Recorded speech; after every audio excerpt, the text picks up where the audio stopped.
Star heroine నిత్యా మీనన్ ఆకాశ గోపురం సినిమాతో ఇండస్ట్రీకి వచ్చింది. ఇక తెలుగులో హీరో నానితో అలా మొదలైంది చిత్రంలో హీరోయిన్గా నటించి మెప్పించింది.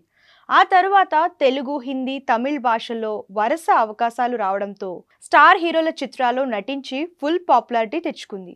టాలీవుడ్ స్టార్ హీరో పవన్ కళ్యాణ్, ఎన్టీఆర్ వంటి వారితో నటించిన నిత్యా మీనన్ ఇటీవలే కాదలిక్ నెరమిలే సినిమాతో ప్రేక్షకులను అలరించింది.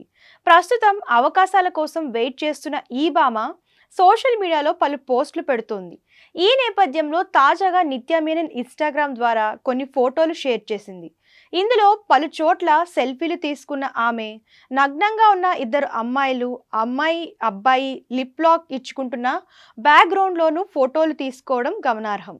ఇక ఈ పోస్టుకు ఈ భామ గత సంవత్సరం చాలా అందంగా ఉంది, చాలా ఆశీర్వాదాలు, బహుమతులు, అభ్యాసాలు ఉన్న వ్యక్తి, ఇంకా మంచి రోజులు వస్తాయన్న ఆశ వ్యక్తిగతంగా లేకుండా కొన్ని క్షణాలు ఇక్కడ ఉన్నాయి అనే క్యాప్షన్ జత చేసింది. ఇక ఈ పోస్ట్ చూసిన నెటిజన్లు ఫైర్ అవుతున్నారు. అలాంటి బ్యాక్గ్రౌండ్లో ఫోటో దిగడం ఏంటని పలు రకాలుగా చర్చించుకుంటున్నారు. అలాగే మరికొందరు మాత్రం షాక్ అవుతున్నారు.